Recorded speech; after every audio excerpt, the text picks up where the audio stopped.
अब तक supreme court की सबसे बड़ी 13 जजों की बेंच बैठी, 87 दिनों तक बहस चली, अंत में फैसला केशवानंद भारती के पक्ष में गया।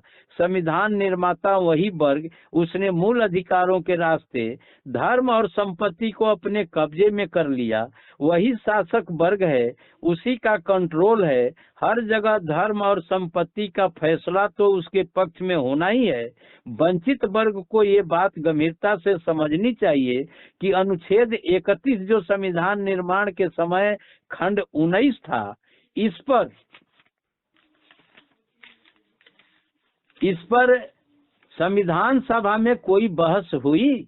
इसके वाक्यांश इस पुस्तिका में पढ़ें, शक्ति के स्रोतों को समझें, अपनी स्थिति का आंकलन करें। संविधान सभा खंड 19 वाक्यांश 2 मई 1947। सरदार वल्लभ भाई पटेल किसी व्यक्ति या कॉरपोरेशन की कोई चल या अचल संपत्ति जिसमें किसी व्यवसायिक या औद्योगिक कारोबार में उनका हिस्सा भी शामिल है, सार्वजनिक काम के लिए तब तक न ली जाएगी और न उस पर अधिकार किया जाएगा जब तक कि ली हुई या अधिकृत संपत्ति के लिए कानून में मुआवजा देने की व्यवस्था न हो। उसमें यह स्पष्ट न कर दिया गया हो कि मुआवजा किन सिद्धांतों के अनुसार और किस तरीके से तय किया जाए। अगला समीक्षा है सर। हमने पहले भी कहा कि धर्म और संपत्ति पर अधिकार परंपरागत उन्हीं के पास रहना चाहिए जिनके पास था। इसलिए धर्म और संपत्ति का ही नरसंगी के मूल अधिकार खंड 19 के द्वारा उन्हीं का है जिनका संविधान से पूर्व में था। इसलिए अनुच्छेद 13 को भी मूल अधिकारों की श्रेणी में रख दिया गया, परंतु वास्तव में ये धर्म और संपत्ति का सुरक्षा कवच है। अनुच्छेद 13 का सहारा लेकर रूढ़ियों और प्रथाओं को भी कानूनी शक्तियां दे दी गई। अनुच्छेद 13 के द्वारा इसी संविधान के लागू होने से पहले ऐसे कानून कभी स्थापित रखे गए थे जो शासक वर्ग संविधान निर्माताओं के हित में थे। जिनको नष्ट नहीं किया, उन्हें स्थापित रखा, संविधान ने लागू होने से पूर्व भी थे। केटी शाह वाक्यांश, जो संविधान सभा के एक मेंबर हैं सर केटी शाह, वो कहते हैं 19 खंड 2 मई, वो बहते पानी, नदी, समुद्र, तटवर्ती जल, खाने और खनिज पदार्थ, जंगल, जमीन जैसी प्राकृतिक संपत्ति निजी हाथों में नहीं होगी। इस खंड में ये शर्त होनी चाहिए, राष्ट्रीयकरण के पक्ष में थे। फिर अगला वक्ता है सुरेश चंद्रा बनर्जी, वो कहते हैं कि 2 मई को कि हमें आशा थी कि सामाजिकरण की ओर कुछ प्रगति करेंगे और केटी शाह के संशोधन पास करने की सिफारिश की गई। ये भी सामाजिकरण राष्ट्रीयकरण के पक्ष में थे। तीसरा व्यक्ति है अजीत प्रसाद जैन, वो भी कहते हैं कि वे 2 मई के वे खंड को चाहते ही नहीं थे, अर्थात संपत्ति का मूल अधिकार नहीं होना चाहिए था। उन्होंने कहा ब्रिटिश इंडिया एक्ट 1935 के एक्ट की 299 की धारा से लिया गया है, जिसमें चल अचल संपत्ति तब तक नहीं ली जा सकती जब तक उसका मुआवजा न दिया जाए। हमें यह भी देखना था कि जमींदारों ने जमींदारी से कितना लाभ उठाया।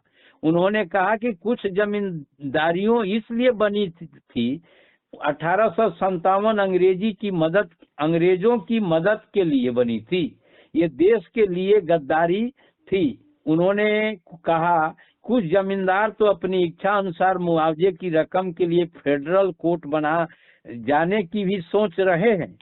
जमीन अधिग्रहण कानून बना हुआ है, अगर ये अनुच्छेद खंड पास हो गया तो समाज सुधार के काम नहीं हो सकते। इसलिए मुआवजा नाम मात्र को दिया या बिल्कुल न दिया जाए।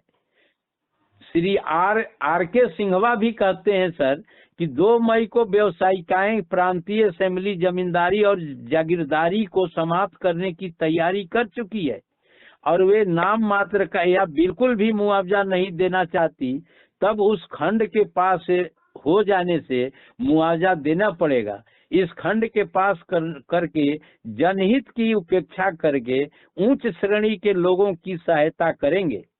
समीक्षा। माननीय R.K. सिंघवा, इस कथन से स्पष्ट होता है कि अंग्रेजों से समझौते में हजारों हर जाने की कोई शर्त नहीं थी, फिर भी इस खंड के द्वारा सार्वजनिक संस्थाओं के लिए भी मुआवजा देना ही पड़ेगा, जबकि हर जाने की कोई शर्त नहीं थी। ये स्पष्ट करता है कि सरदार वल्लभ भाई पटेल अंग्रेजों और उच्च वर्ग के बड़े हितैषी थे, परंतु बहुसंख्यक गरीब निर्धनों के लिए कोई योजना नहीं। विशंभर दयाल त्रिपाठी कहते हैं कि किसी की संपत्ति लेते हो तो मुआवजा अवश्य देना चाहिए, परंतु यह भी देखना जरूरी है कि उसके पास संपत्ति आई कैसे। अगर न्याय संगत से आई है अथवा उसने उस संपत्ति से बहुत सा लाभ उठा लिया तो मुआवजा देना गलत है। अगर हमें ऐसा विधान बनाना है जो 8 अगस्त 1942 में कांग्रेस ने घोषणा की थी, वास्तविक शक्ति क्षेत्रों और कारखानों में काम करने वाले मजदूरों के हाथ में रहेगी, तो हमें अपने वादों के अनुसार इस क्लॉज धारा पर पुनः विचार करना चाहिए। जिन लोगों के पास कोई जमींदारी नहीं थी, इसके बाद उसके पास जमींदारी आई और संपत्ति बनी, वह सब अंग्रेजों की मदद के आधार पर और देश के साथ गद्दारी का इनाम है। इन्हें कोई मुआवजा नहीं देना चाहिए। जिन लोगों ने देश के साथ द्रोह किया, गद्दारी की और मालगुजारी भी नहीं देनी पड़ी और बड़े बड़े इलाके प्राप्त किए, उन्हें मुआवजे देना गलत है। बिना समीक्षा किए मुआवजा देना गलत है। आगे बीसी केशव राव कहते हैं कि भारत में कोई भी दूसरे के द्वारा शोषित नहीं होना चाहता। बड़े जमींदारों और भूस्वामियों ने परिश्रम करके अपनी संपत्ति प्राप्त नहीं की है। इस दृष्टि से बड़े जमींदार और ब्रिटिश साम्राज्यवादी में कोई अंतर नहीं है। ब्रिटेन में साम्राज्य प्राप्त किया था और जमींदारों ने जायदाद, दोनों ने अपना हित साधन शोषण द्वारा ही किया है। स्वतंत्र भारत में सभी नागरिकों का दर्जा समान होना चाहिए। किसानों की यह आम पुकार है, उसकी सारी पैदावार जमींदार ले लेता, जबकि उसमें से कुछ अंश की उसे अपने परिवार पालन के लिए आवश्यकता होती है। उसके लिए भूखों मरने के सिवा और कोई चारा नहीं है। क्या राज उसे कोई आजीविका या मुआवजा उसे हानि के बदले देने को तैयार है, जो उसने अपनी शक्ति खोकर और परिश्रम करके उठाई है?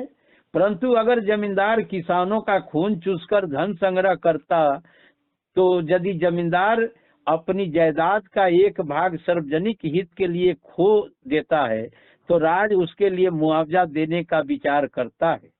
समीक्षा। हमारे संविधान निर्माताओं की नीतियां किसके हित में थी? लक्ष्मी नारायण साहू। उड़ीसा में जिन जमींदारों को जागीरदारियां दी गई थी, वह बंगाल में रहते थे। उत्तरी उड़ीसा की 2/3 भूमि अनुपस्थित जमींदारों के कब्जे में थी।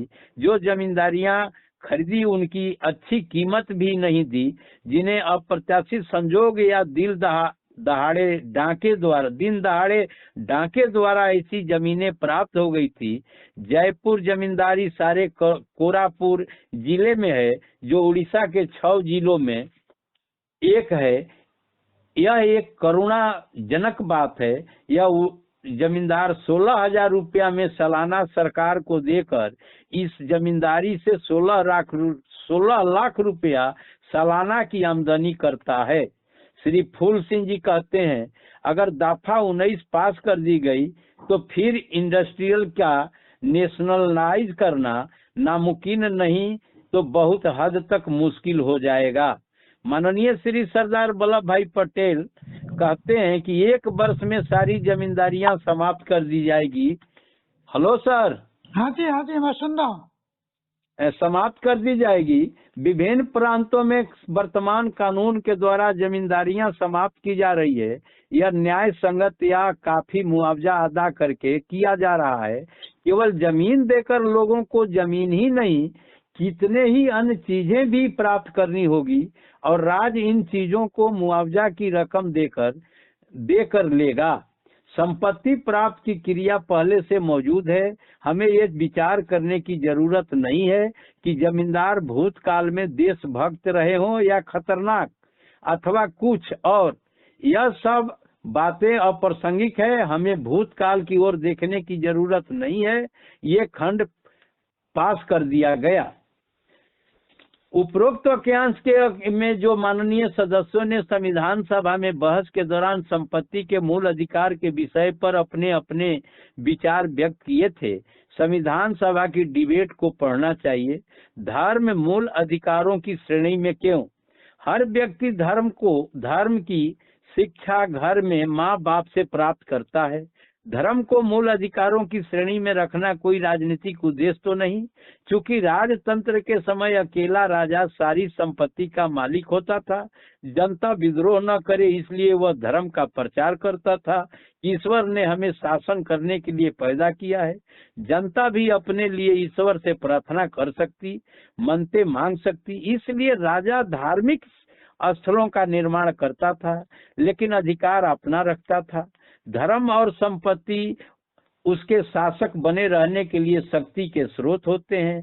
वर्ण व्यवस्था के आधार पर धर्म के द्वारा ही क्षुद्रों का शोषण उत्पीड़न होता था। फिर भी धर्म के ही अनुच्छेद हमारे संविधान में सबसे ज्यादा है।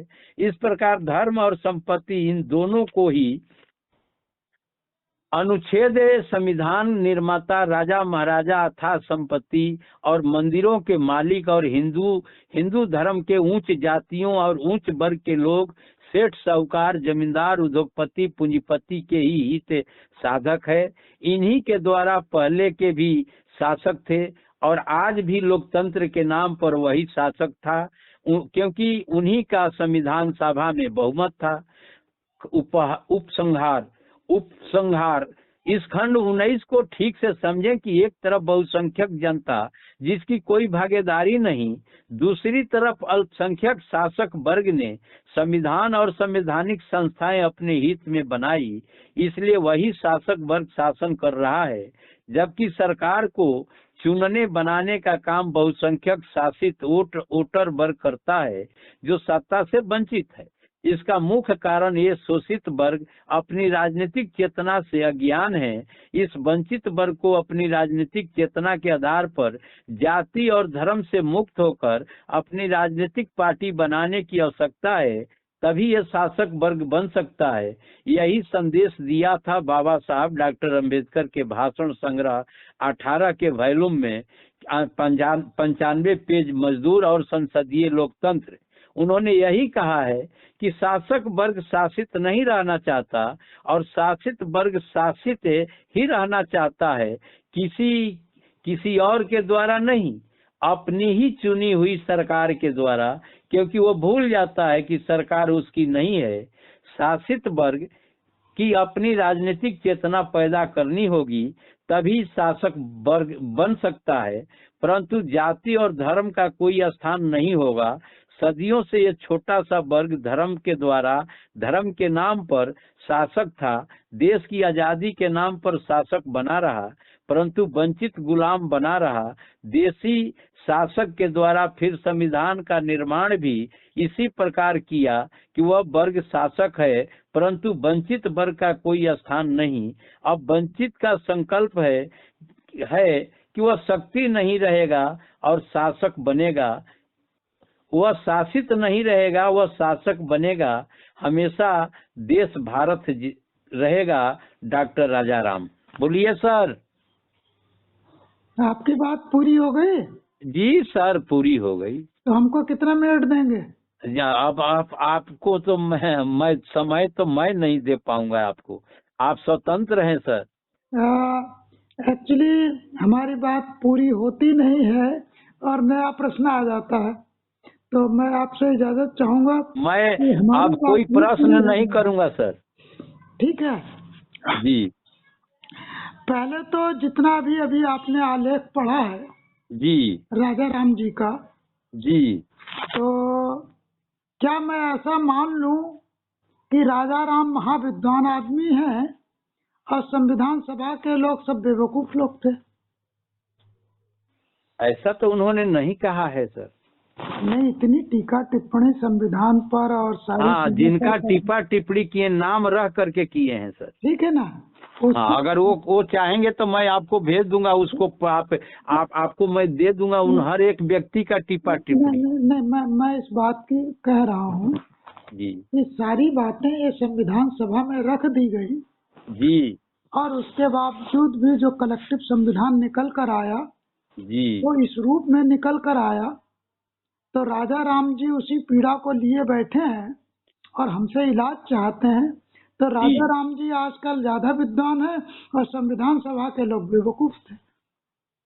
पता नहीं, ऐसा तो उन्होंने नहीं कहा कि बेवकूफ है, उन्होंने कहा कि अब परंपरावादी लोग ही तो सख्त। अब मैं बताता हूँ सर आपको, जी अगर कहीं पर जज को ब्लैकमेल कर दिया जाए कि तुम्हारी बिटिया को उठा लेना, जजमेंट यही आना चाहिए, ठीक है। या जज जी साहब को एक मोटा सा पैकेट पकड़ा दिया कि साहब देखो जजमेंट यही आना चाहिए, दो ऑप्शन हो सकते हैं ना। जी। अगर कोई केस चल रहा है और जज साहब को कि बिटिया को उठा ले जाओ, जैसे गुंडा मवाली लोग करते हैं लोअर कोर्ट में, तो कि साहब जजमेंट यही आना चाहिए, तो जजमेंट वो हो जाता है। संविधान सभा की भी अपनी कुछ मजबूरियां रही होंगी, इतने सारे संविधान सभा में सुझाव रख दिए, बड़े बड़े लोगों ने रख दिए, उसके बावजूद भी जो जजमेंट आ रहा, फाइनल डॉक्यूमेंट जो ड्राफ्ट होकर आ रहा, जिसे संविधान कहते हैं भारत का, वो निकल कर ये आया क्योंकि ये माना गया कि जो है हम किसी विषय पर जो है मतदान नहीं कराएंगे, जिस पर सबकी सर्वसम्मति बनेगी उसी को संविधान माना जाएगा। ये कब का, ये कब ऐसा कहा गया है, कहाँ कहा गया है सर? नहीं, ये तो शुरू की व्याख्या में ही आपको मिल जाएगा, और नहीं मिला है सर मेरे को। नहीं मिला तो फिर हमें खोज के आपको देना पड़ेगा, जी जी जी। क्योंकि मैं भी कहीं पढ़ने के बाद ही बोल रहा हूँ। हाँ हाँ, अच्छी बात है। और मैं जो भी पढ़ा हूँ सर, लोकसभा से ही प्रकाशित पुस्तकें हैं ये। मेरी सारी पुस्तकें तो बाबा रामदेव के यहाँ छूट गई, वो मैं शायद आपको पिछली चर्चा में बता चुका हूँ। 4 कुंटल 4.5 कुंटल पुस्तकें थी। अरे बोल रहे। तो इसलिए हम थोड़े से क्या कहते हैं वो दस्तावेजी साक्ष्य देने में कमजोर रहते हैं, और जिसने चाय पी ली हो उससे ये कहना कि पुस्तक में दिखाओ कि कहाँ चाय मीठी होती है, कहाँ लिखा है, तो बेवकूफ़ीपूर्ण बात है। मैं जिस विधा में जी रहा हूँ उसको मैं जानता हूँ, इसलिए मुझसे कोई ये ना पूछे कि चाय मीठी होती है, ये हमें पुस्तक में दिखाओ, तुमने पी, इसको हम नहीं मानेंगे, तो मैं उसको नहीं मानता। अब मैं उस विषय पर आता हूँ। राजा राम जी ने जितनी बात कही उसमें कहीं इंडियन इंडिपेंडेंस एक्ट 1947 का उल्लेख ही नहीं किया। अच्छा, इंडियन इंडिपेंडेंट एक्ट 1947 ये क्या था? ये संविधान सभा में उस दिन का वक्तव्य था ना जी, इंडियन इंडिपेंडेंट एक्ट 1947 जो ब्रिटिश पार्लियामेंट से 1946 में ही पास कर दिया गया था कि हम भारत को आजादी दे रहे हैं, ब्रिटिश संसद से पास हुआ था इंडियन इंडिपेंडेंट एक्ट, जिसे 1947 कहा गया, बल्कि 46 कहा गया, 47 कहा गया है, लेकिन पास 46 में ही हो गया था। पास 46 में हो गया था सर। हाँ, इस इंडियन इंडिपेंडेंट एक्ट में विशेषता ये थी कि हम भारत के 2 राज्य बना रहे हैं, एक को पाकिस्तान कहा जाएगा और एक को हिंदुस्तान कहा जाएगा, ये इंडिया कहा जाएगा, ठीक है, 2 राज्य होंगे। इसके अलावा वहाँ के रजवाड़ों को ये अधिकार है, चाहे तो वो भारत में मिल जाए, चाहे पाकिस्तान में मिल जाए, या स्वतंत्र है। ये इंडियन इंडिपेंडेंट एक्ट की विशेषता थी। अब जिन रजवाड़ों की बात आप कर रहे हैं जो संविधान सभा के मेंबर हुए, उनके लिए स्वतंत्रता थी कि या तो उनके पक्ष में मीठी मीठी बातें करो, तब तो वो भारत में रहना स्वीकार करेंगे, वरना पाकिस्तान में चले जाएंगे। अगर नहीं पाकिस्तान में जाते तो स्वतंत्र रहने की घोषणा कर देंगे, क्योंकि इंडियन इंडिपेंडेंट एक्ट में उनको ब्रिटिश सरकार ने स्वतंत्रता दे रखी है। इसी तरह से हैदराबाद के निजामुद्दीन का नाम भारत में मिलेंगे ना पाकिस्तान में मिलेंगे। है। वो क्या कहते हैं, जूनागढ़ की रियासत का मामला फंसा है, इसका कहते हैं जम्मू कश्मीर की रियासत का मामला फंसा। ये मामले जो बाद में भी चले। जो लोग भारत की संसद में बैठे गए, इसीलिए तो उन्हें भारत के लोग कहा गया, क्योंकि वो अपने अपने राज्यों के प्रतिनिधि थे, चाहे वो जमींदार थे या जो लंबरदार थे, जो भी थे, वो अपने अपने आप को स्वतंत्र रहने की घोषणा कर सकते थे। अब मैं समझ गया सर, माफ करिए, मैं नमस्कार करता हूं सर, आज के बाद अब फोन नहीं लगाऊंगा। मैंने गलत कर दिया है, आपकी सोच के द्वारा, मेरा सोच नहीं है सर। अगर वो संसद में गए थे, संविधान सभा में गए थे, तो प्रतिनिधि बन करके गए थे जनता की। जनता जान भी नहीं रही है।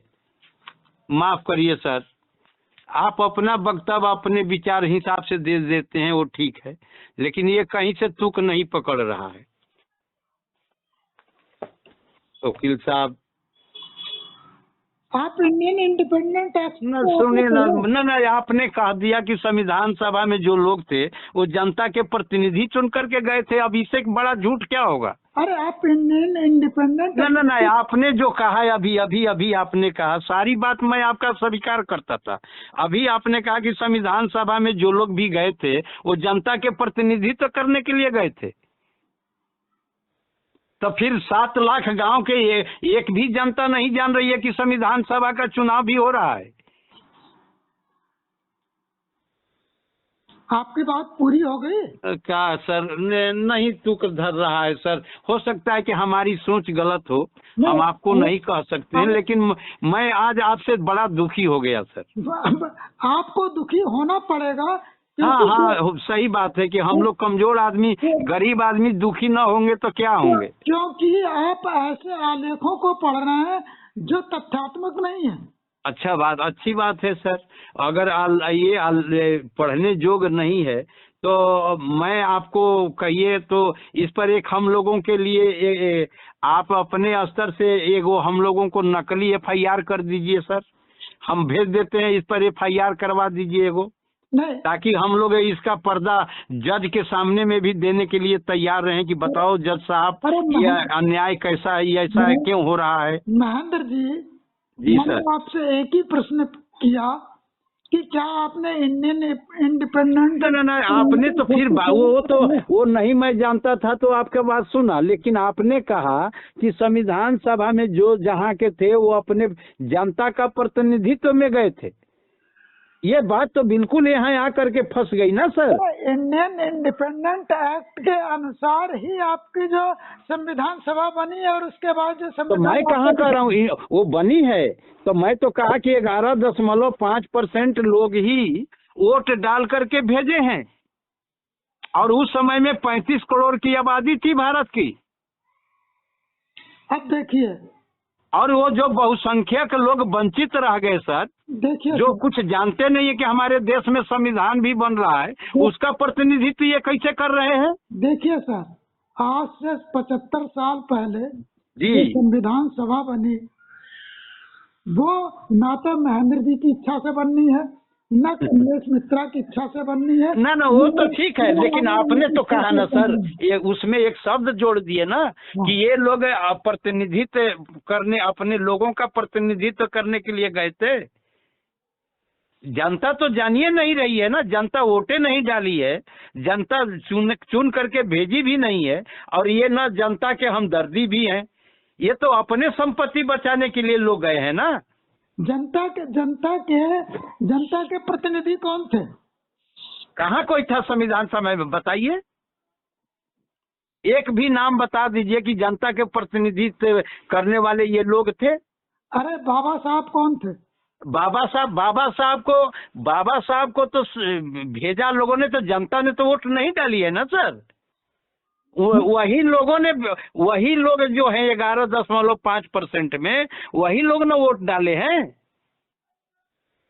लेकिन वो भी माने नहीं। बाबा साहब ने अपने लोगों के बारे में बोले हैं, लेकिन उनका अपना जो 15 मार्च 1947 को जो मेमोरेंडम दिए थे कि इसको संविधान सभा में शामिल कर दिया जाए, हमारे संविधान सभा के अध्यक्ष ने कूड़ेदान में डाल दिया। तो बाबा साहब की बात कहाँ गई वहाँ संविधान में?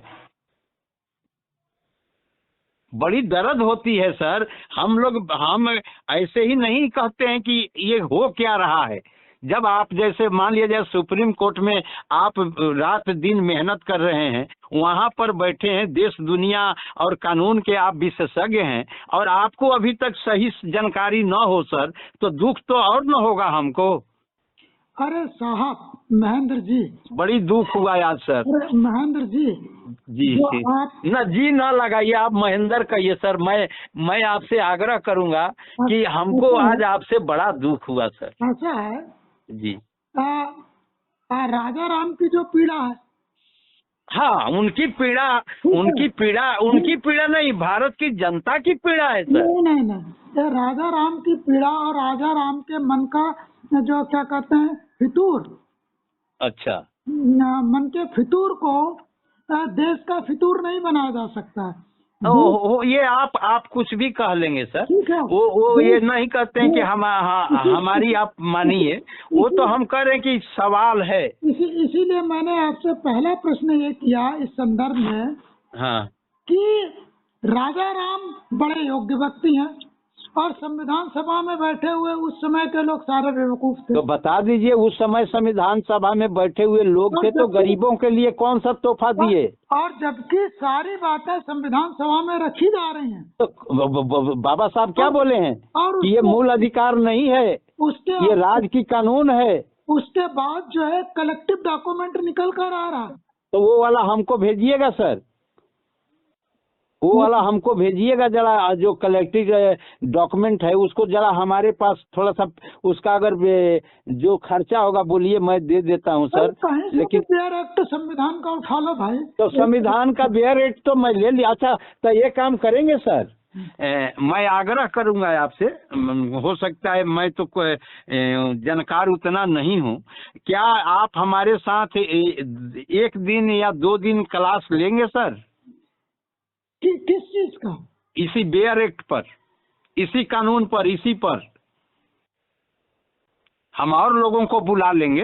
अरे आपका संदेह क्या है, किस विषय में? नहीं, मेरा संदेह अब ये है कि अब आपके साथ हम लोगों को एक गोष्ठी करने की जरूरत पड़ गई अब सर। बिल्कुल स्वागत है, मैं गोष्ठी का स्वागत करूंगा। तो कहाँ, मैं तो चाहूंगा कि दिल्ली और बिहार के बीच में कहीं हम जगह चुने सर।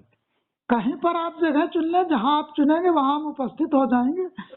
जरूर सर, तब इतना आप कह दिए तो मैं प्रयास करूंगा सर, है ना? जी हाँ, जी। मैं तो बंधा हूँ एक एडवोकेट के नाते। ना, वो तो ठीक है। बाबा साहब ने कहा है कि ये संविधान जो है आप लोगों के लिए गोल्ड है, मैं इस पर मेरा कोई विरोध नहीं है, क्योंकि आपने भी कहा कि ये रोटी से जुड़ा हुआ सवाल है हमारे लिए,